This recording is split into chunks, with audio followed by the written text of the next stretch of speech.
Okay, again. So far we've been talking about potential energy and kinetic energy, and the key to potential energy was its energy that's stored, and it was basically by virtue of its position because of where it was gravitationally at a height. Now, we have a different kind of potential energy that can be stored, another thing that's mechanical, and those are springs. So if I have a spring like this, and I come and I squeeze it like this, that spring has energy, right? If I put a block up against here and I'll let it go, what's going to happen? It's going to shoot that block out, isn't it? And so it has the ability to do something, to move something. So that has potential energy as well. And that's called the energy in a spring. I know we haven't talked much about springs, but you know what a spring looks like, and you can squeeze it in or pull it out. If I pull it out, it tries to pull you back in. If I push it in, it tries to pull you back out. The spring tries to go back to his original position, where he's at rest.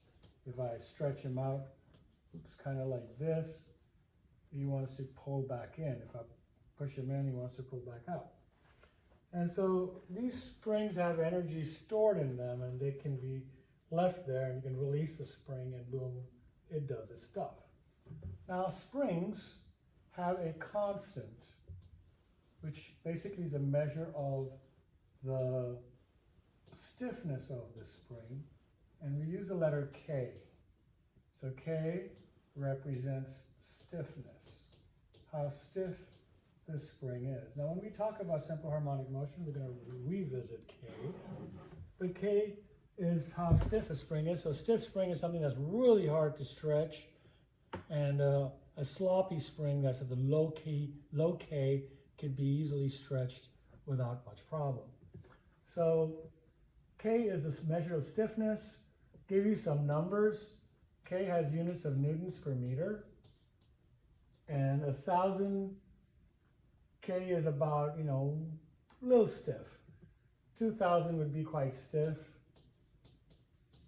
and say 50 Newton meters would be like a really sloppy, kind of slinky kind of spring, okay? So that's K. It's just a number be given to you.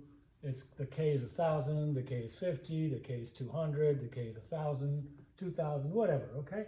So K, just a number measuring how stiff the spring is, and just a value for you to play with now. Okay, so how do we find the energy in a spring? Well, for the energy in a spring, and we call it elastic potential energy. So previously we looked at gravitational potential energy, and this is elastic potential energy. For gravitational potential energy, I use GPE. For this, I'll just use EPE, okay? But these are both potential energies, okay? They're both stored energies. They both hold the energy, and when you need it, you can use it. For this, you place it at a height. For this case, you squeeze it up against a spring.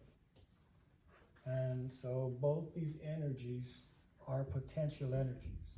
So if I were to rewrite my my energy equation, energy initial equals energy final,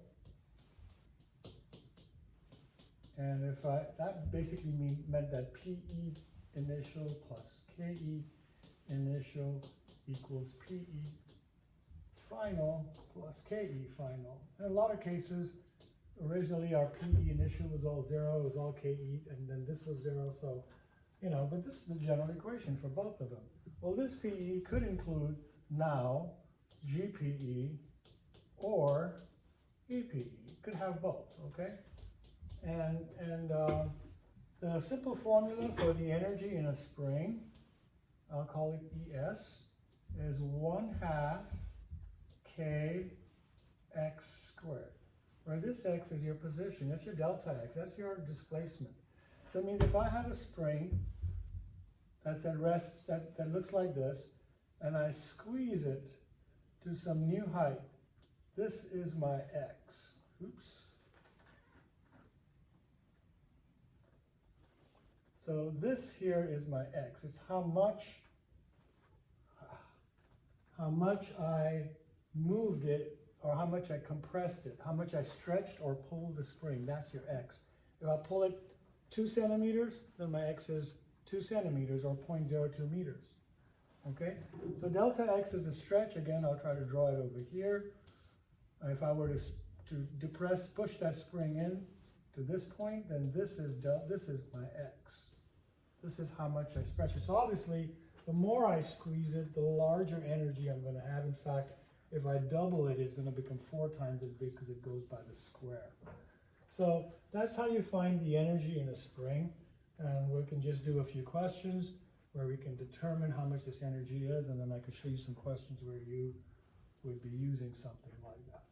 Okay? So that's for energy in a spring.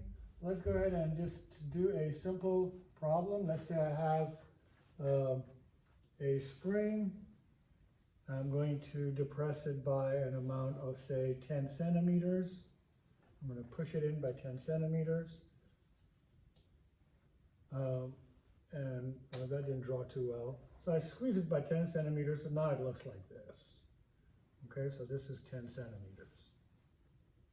And let's say the K is 1,000 newtons per meter.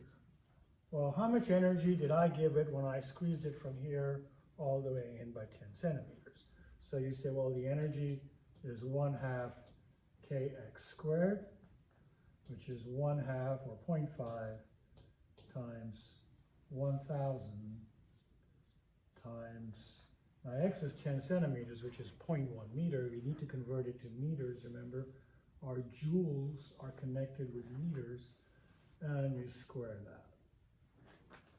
And so that would become 500 times 0.01, which would be 5 joules. So that's how much energy you put in there when you squeeze it by 10 centimeters. You've got 5 joules of energy stored in there, which if you release will pop out and work that. So you see what I did here? That 0.5 times 1,000 gave me the 500. The 0.1 squared gave me 0.01. So then I take 100% of that, 1% of that, and that's 5 joules. Okay? So that's how you figure out how much energy it has.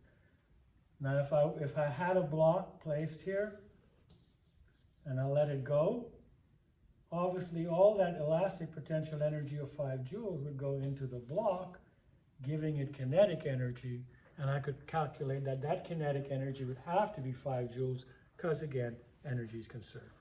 Okay? So that's how you find the energy in a spring. Let's go ahead and you do another video next where we could see how to apply this.